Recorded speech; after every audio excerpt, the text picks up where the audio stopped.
Plainfield, Lockport this morning. Looking at southbound delays from the Veterans Memorial Tollway to US 30. The left lane is blocked after 3 earlier crashes. Northbound at stop and go from Lockport Road to 126. And on the inbound Stevenson, delays start at Pulaski. It's 31 minutes, 3:55 to Lakeshore Drive. Kennedy travel time is 26 minutes, O'Hare to downtown. The Eisenhower 33 minutes from 390. Inbound Ryan from 95th to downtown, 17 minutes. That's traffic. I'm Jim Talamonte on AM 560 The Answer. Chicago's Morning Answer continues next. AM 560 Weather Center forecast. Partly cloudy today. Highs in the mid-80s. We'll be down in the mid-60s overnight. In Chicago, 70 degrees at O'Hare. Next news at 8. Chicago's Morning Answer with Dan and Amy continues next on AM 560 The Answer. Listen to AM 560, The Answer, online at 560theanswer.com, on the AM 560 mobile app, on your Alexa-powered smart speaker, on TuneIn, iHeart, and radio.com.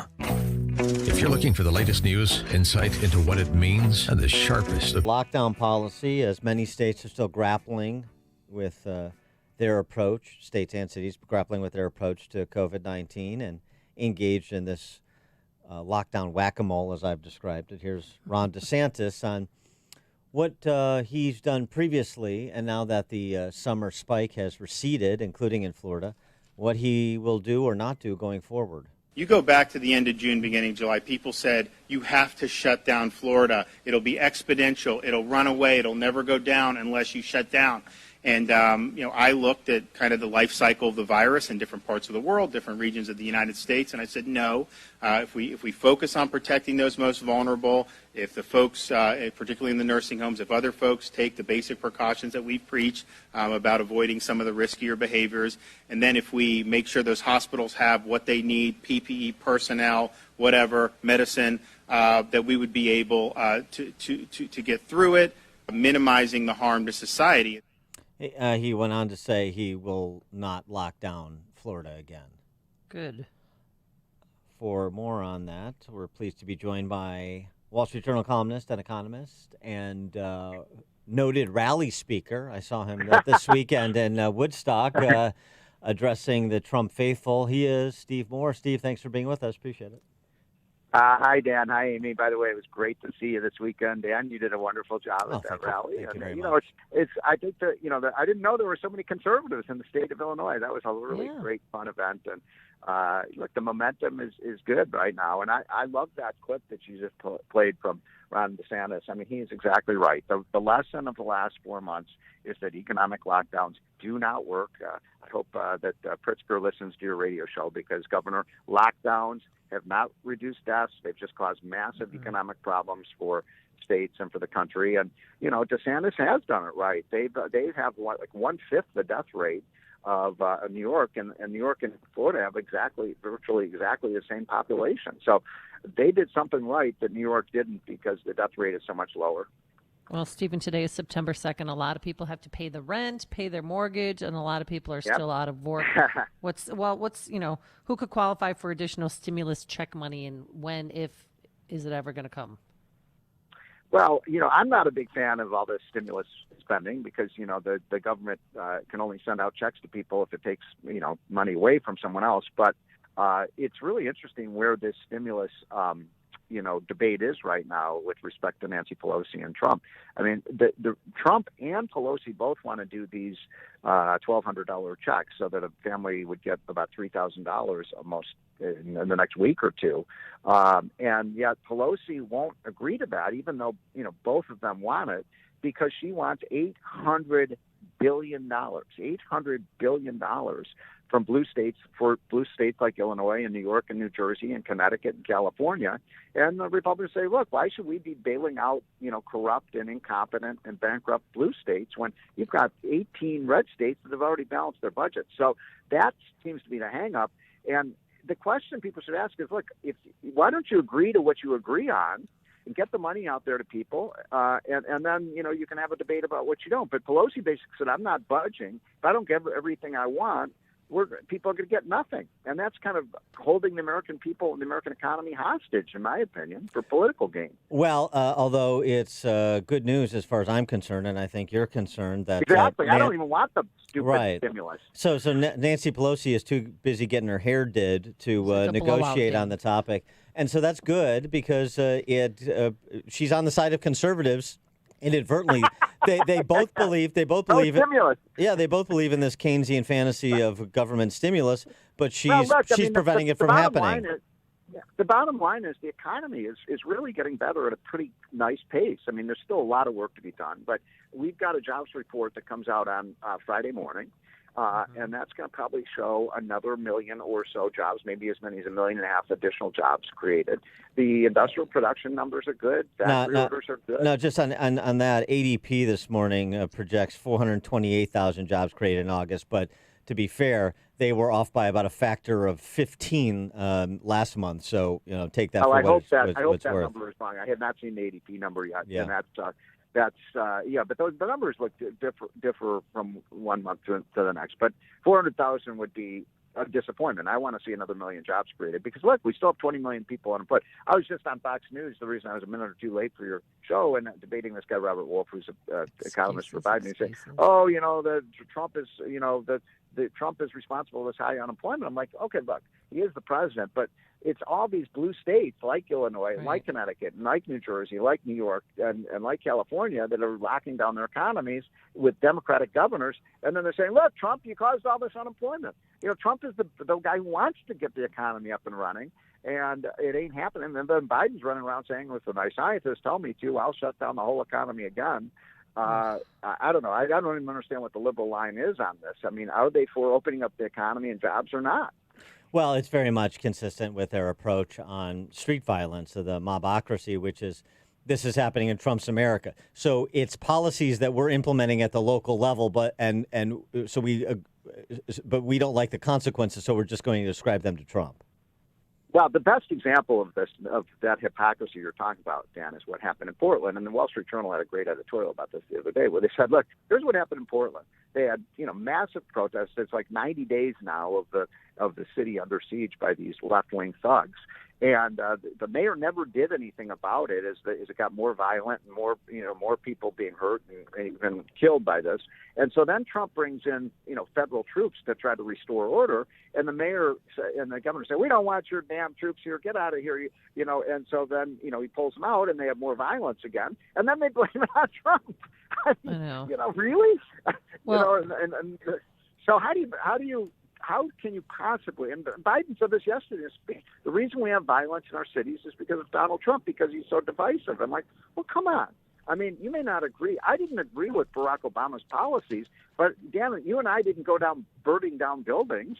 No, I mean, that was just a desperate, the Democrats look ridiculous trying to blame, Trump for the violence in our Democratic-run cities. But speaking of Democratic-run city, Mayor Lightfoot came out with the budget and the budget woes and was very nice and tried to appease everybody. Like, we're having a $1.2 billion budget deficit for next year, and we're going to have to raise our property taxes, is basically what she said. And cut some you all city know services. that Illinois has the highest property taxes in the United States, right? Yeah. Already.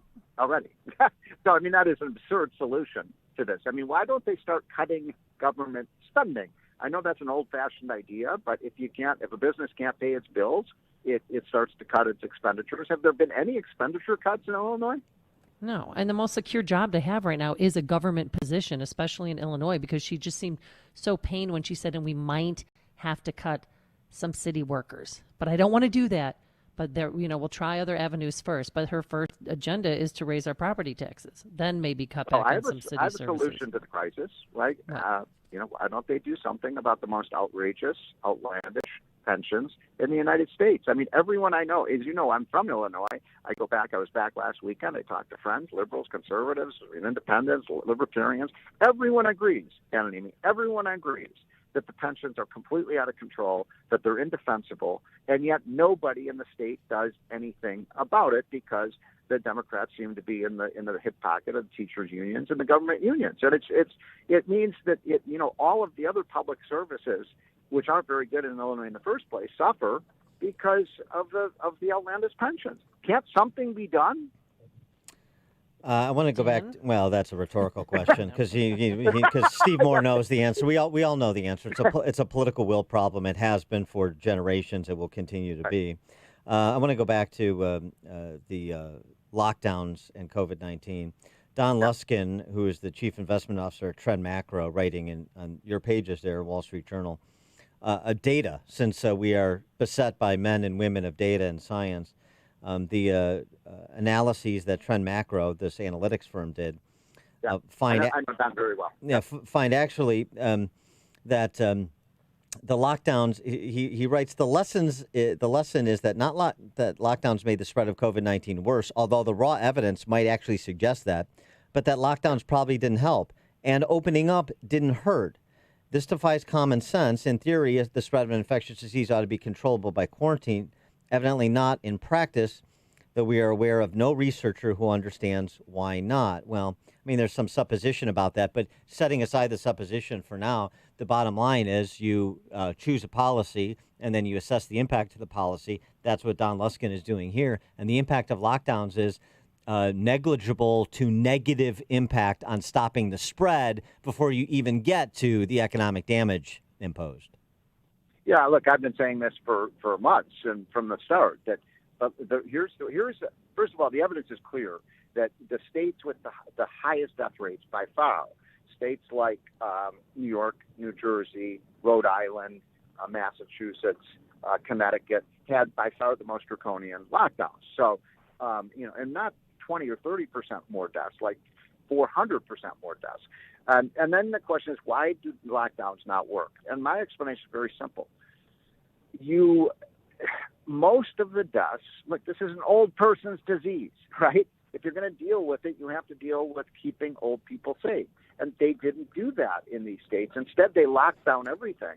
And they did, in other words, if everything is a priority, then nothing is a priority. And what should have been a priority is making sure that the nursing homes were safe, that people who are vulnerable to this, if you have diabetes or heart disease or you have emphysema or other problems, or if you're obese, nobody wants to talk about this, but obesity is a major factor. And if we just had kept those three groups, people over the age of 70, people who have health conditions, and people who are obese, if we just kept those people safe, we would have done much, much better in terms of reducing deaths than shutting down schools and playgrounds and parks and things like that. I mean, it was just stupidity, and that's what government is. They use blunt instruments rather than wisdom and quote, science to deal with the problem.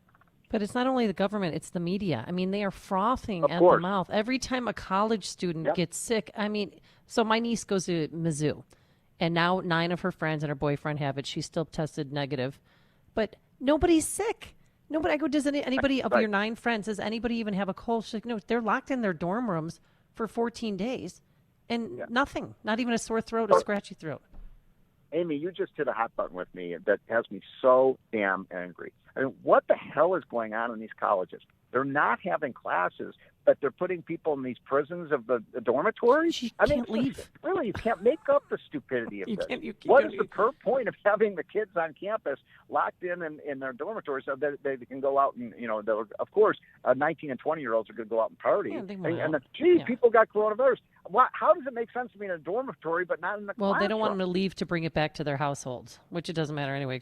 But still, so they have to keep stayed quarantined for 14 days. By the way, you know who the stupidest people are? The stupidest people are parents who are letting their kids go to these colleges. They're spending $30,000 a semester, and their kids aren't learning anything. And what's the point? I'm proud of my son, by the way, who basically said, "Dad, I'm not going to spend $30,000 this semester, so I can go and sit and watch my computer all day. I can do that from home." And you know what he did? By the way, I'm really proud of him. Parents used to do this with your 18, 19, 20-year-olds.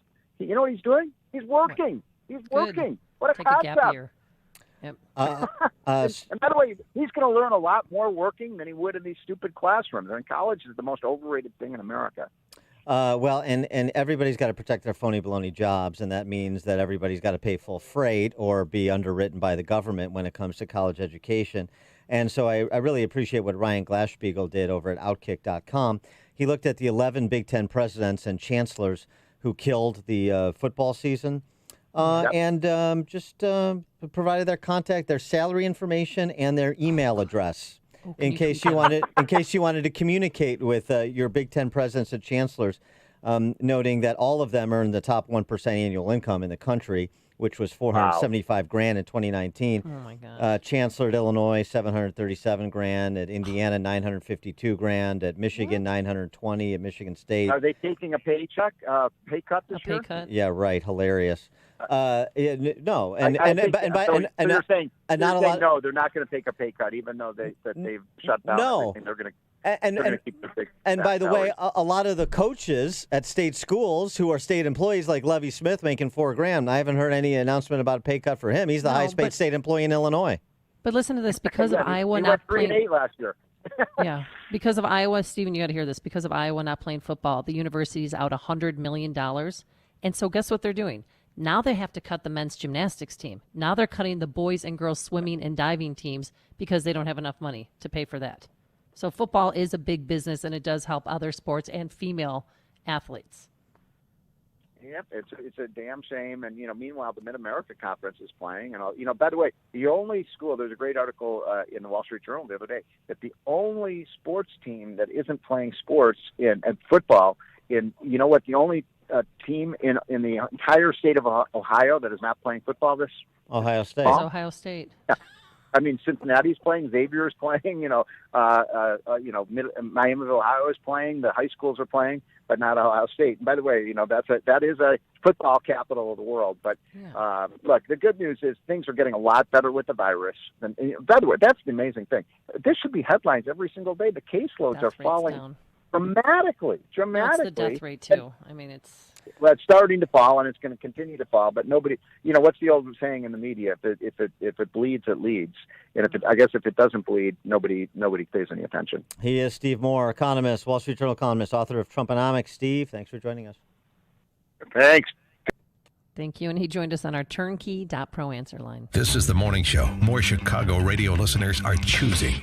This is Chicago's Morning Answer on AM 560. The Answer.